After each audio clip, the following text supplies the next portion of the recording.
Hi guys, it's Cara here from The Sleep Method. Welcome to today's training. I really want to talk to you today about the 4 pillars of healthy sleep. They are really literally our foundations of sleep. So if you are here because you are not really sure if you should be working on sleep, not an uncommon thing to ask, by the way. We kind of feel like we should be doing something. If you are here because you have started working on sleep and you're not quite sure, things aren't connecting, or you're just curious, you kind of want to dip your toe in and see what this is all about, then I think the 4 pillars are going to be perfect for you. They underpin everything we do at the Sleep Method, and I think a lot of sleep coaches probably just list them out. They work with their clients and they'll say do X, Y, Z, da da da da da.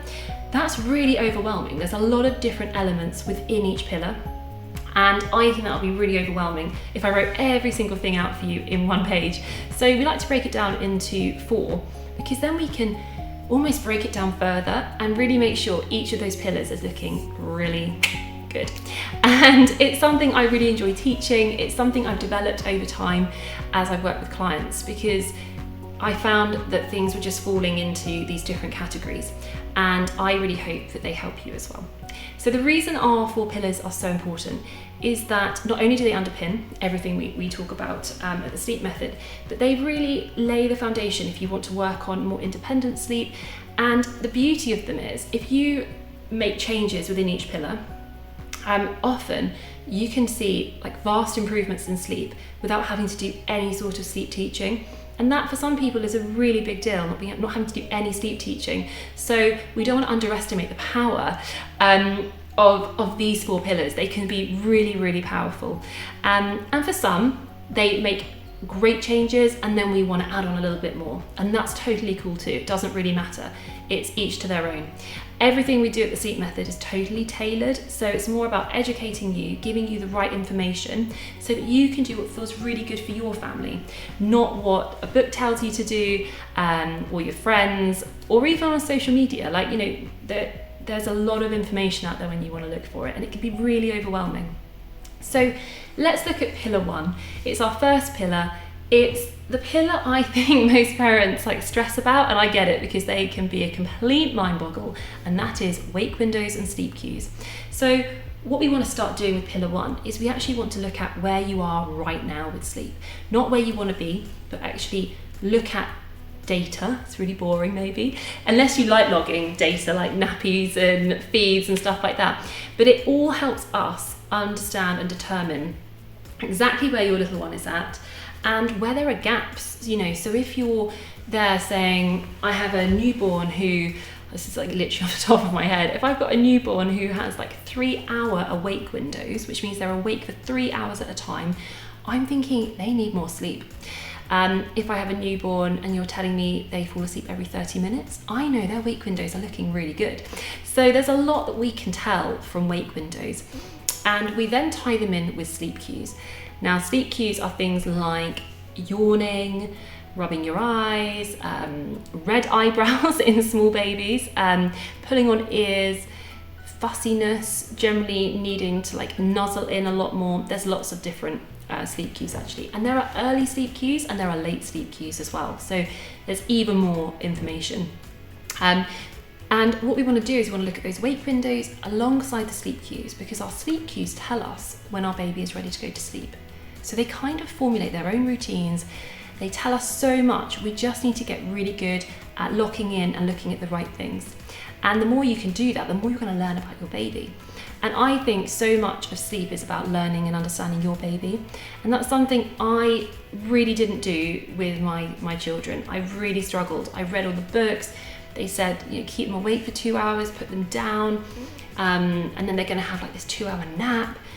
And I was very disappointed. I was really upset every time it never happened. And had I known what I know now and what I like to teach you guys as parents is actually they tell us everything we need to know, and we can actually have that structure and that routine if we need it, but we can just base it on them, which is great because actually it saves the hassle of reading the books and then being really disappointed. So we start with our wake windows and we start with our sleep cues, and we want to work on from what we've got right now. So that means logging data, understanding it all, getting really clear on where they are at, And then you can kind of compare those wake windows to the averages. And we don't want to look at averages too much, but they give us a really good idea of where we're at with sleep. Then from there we go on to pillar 2, which is actually all about where your baby sleeps. We kind of know what they're doing in terms of how they're sleeping, and then we want to look at where they're sleeping.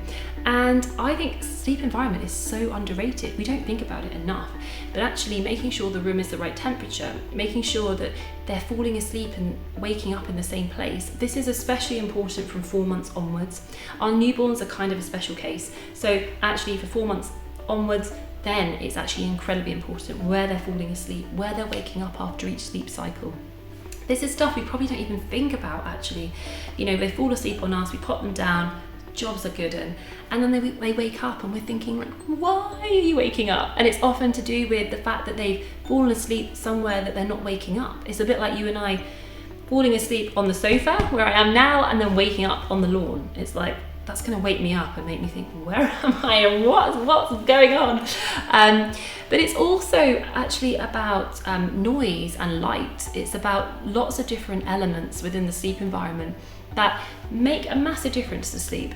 And, you know, little things like we would have clients who had babies waking up at 4 o'clock in the morning, 5 o'clock in the morning, and we could not understand why, and we'd look at it and then actually they realised their boiler was clicking on at that time in the morning, in the winter, for example, and it was actually waking their baby up. It was kind of like an old style boiler, you get the and the radiators, and then it's waking them up. And before you know it, those accidental wake-ups become quite habitual for your baby. So it's really important that we look at all this stuff and we don't just take one pillar, we look at all of them together. And I love doing this. I love kind of plugging the holes and making all our 4 pillars look really good, because that is how we're going to improve sleep, and you're going to feel more rested, your little one's going to feel more rested. And actually what the 4 pillars I think are great for is giving you a little bit of that control in the situation. A situation, I don't think we get much control over sleep and our kids, but actually if you do like a bit of routine and you do just want a little bit of structure, I think the 4 pillars are going to be really good for you. So pillar 3 is all about routine. Now, whether you love routine and you really love structure, or you love going with the flow, the key thing to know is actually babies do love and they thrive on a sort of routine.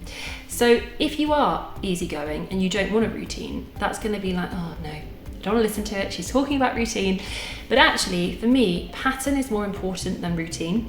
And by that, I mean doing things in the same order each time so that your baby can start to understand the predictability of the pattern. And actually that helps them relax and ease into sleep.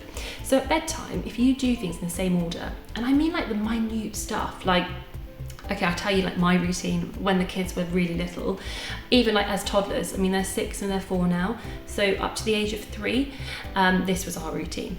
I would do their tea.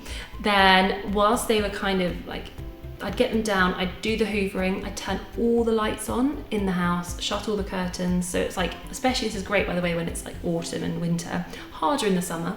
But let's just go with it kind of being, you know, turning the lights down, blinds down, and then I would start with bath time.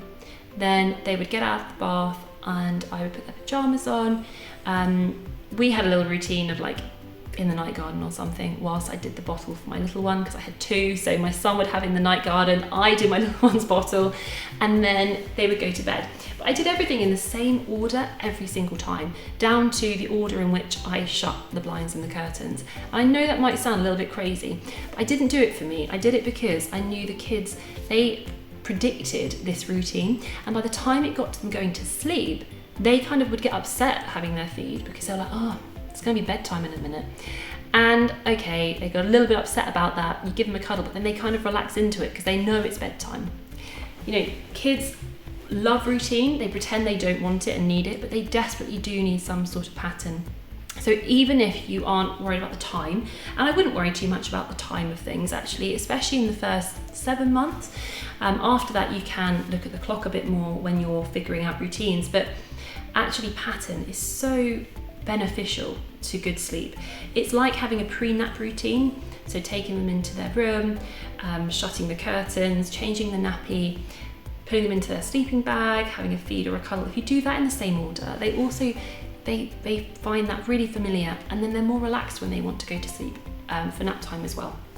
So it's not about kind of that old Gina Ford style, everything has to be done at the same time. You can have flexibility around routine. Naps can vary in length. They don't have to be a certain length, actually. You want to look at sort of sleep overall in the 24 hours. It doesn't really matter where they take it. But you want to just do what's right for you and your family and how things fit in. If it's your first child and you don't like that much routine, pattern is going to be great for you. But equally, if you do like routine and you're struggling to get into a routine, logging wake windows, understanding pattern, all of this stuff is going to be so good for helping you feel a bit more reassured, I think, around sleep.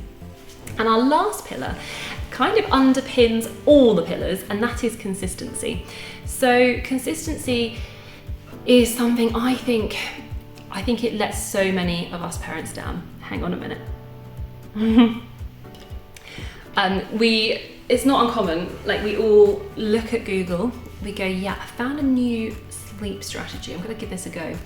I'm ready, we're doing it tonight. Tell my husband, we're gonna do this tonight. And he's like, all right, okay. Yeah, we're gonna pop Jack down, this is my son, we're gonna do this, and then it says we're gonna do that, and then he's gonna sleep. That is how this is gonna go. All right, let's do it, babe. Okay, we're there, I'm doing this. It doesn't work. I'm in tears, we're really stressed. He was meant to go down at like 6:30, it's now 9. It was a disaster, I'm not trying it again. That's kind of how that situation goes. And if that is you as well, like, I don't know, hit the like button or something, because that is totally what I do. And actually, that's like the worst thing I could have done for Jack, because all it did was confuse him when the next night I tried something else. So he's lying there like, what are you doing, Mum? Because I don't know what you're doing. And when I don't know what you're doing, I feel really unsettled. And when I feel unsettled, I can't sleep and I can't relax because you're not being consistent. So we need to be consistent for the benefit of our kids, not our own benefit. And by being consistent, that means we've got to find a method or a process around sleep that feels good and is something that we can try for a good 7 to 10 days. That is such a long time. And it can feel like a long time. But actually, if you think about it, you want something to happen, you want more sleep, and you want your baby to sleep better. If you try something new every single night, it will not take, it won't happen, it won't connect the dots for your baby, it will just leave them feeling overwhelmed. But if you're consistent for 7 days, after that 7 days, you might have a baby that sleeps really well, sleeps better, they're sleeping longer, they're happier, they're thriving. But you could have had 7 days of trying something new every night, and at the end of those 7 days, you're not going to have a baby that's sleeping better. You're actually going to have one that finds everything really confusing, and actually bedtime will become harder. You'll get more bedtime battles, more confusion around bedtime, probably more night wake-ups. Consistency is so important to everything you're going to do when it comes to sleep. I cannot tell you how important. And it's all about, I remember someone, I think they were talking about weight loss, so it's not the same thing, like a health plan I was looking at, and it was like, it's going to take, like, I don't know, the first part of this phase is 6 weeks, but those 6 weeks are going to happen anyway, so they're going to happen whether you lose the weight or not. And I remember thinking, like, okay, that is true, isn't it? Like, you're better off giving something a go, because actually that time's going to pass anyway. How do you want it to pass? So when it comes to consistency, how do you want the next 7 to 14 days to go? Do you want to try something new every day and feel like you're not getting there with sleep and feeling more stressed and more deflated and more upset? Because that's what I would be feeling, and have many a time felt. Or do you want to kind of stick to something, think, oh, okay, do you know what? This is a little bit uncomfortable, or it doesn't feel that good, but I'm going to stick to it because I said I would. And then you see change. After the second or third night, you start seeing change and you start seeing a bit of success. And then your confidence really soars and you feel really, really good because you're like, yes, I'm a good mum today because I've done something and it's worked. And there's like no better feeling when you don't know how to work on this stuff than when you finally figure it out and you start seeing progress. I think it's my favorite part of the job as a sleep coach, actually, is when clients think, I don't know how this is going to work, I'm not really sure about it, and you go, come on, let's give it a go. And they do, and first night, no, it's okay. Second night, yeah, that was a bit better. Third night, they're like, oh my gosh, this happened. Usually it's like, I don't know, whatever it might be, an extra 5-hour stint, or they didn't wake at 4 in the morning or 5, or they only had a couple of feeds instead of 8, you know, and you just think like, that's so exciting. I want you to get there, and consistency is how you get there. So it's all about having a plan. So what are you going to do from here? I've got for you an essential sleep guide. It's totally free. You can just download it. The link is below, and you can start reading. Not only does it cover the 4 pillars, but it's literally an essential guide to sleep. So it talks about sleep in the first year, sleep in the toddler years. It talks about how your baby sleeps, like the science behind how your baby sleeps, because I love the science of sleep. And I don't think we talk about the science of sleep enough. I know it's because we're tired, and it probably is quite boring, but the more you understand literally the biology behind the sleep, the least pressure you're going to put on yourself. You're going to feel like a weight lifts, actually, when you understand it's not something you're doing, it's literally biological. So yeah, download the guide. It's got so much in it, and it also talks about these 4 pillars. It breaks down within each section of the 4 pillars. It actually kind of writes down exactly what's under each pillar, so you can then kind of go through almost and mentally tick off, yeah, this is good, or actually we don't do this, maybe this is something we could try. Now don't get me wrong, the 4 pillars for some people literally transform sleep, especially if your wake windows aren't quite right and you're putting your baby down under or overtired. That can have a massive impact on sleep. So if you get that looking good, actually you'll find things really can click.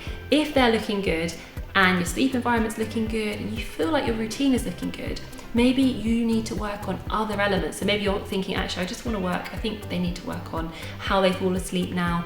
That comes next, and we're going to talk about that in one of our trainings. Actually, we're going to talk about sleep teaching and self-settling. So for some people, the 4 pillars will be enough. For others, they are your foundations, so you can go and work on sleep, maybe with some independent sleep, but you're going to have so much more success with independent sleep if you have got the 4 pillars in place. And I wouldn't touch anything like sleep teaching or sleep training unless the 4 pillars are in place. So enjoy reading your essential sleep guide. You can download it. Thanks for being here, and I will see you at our next training. See you soon.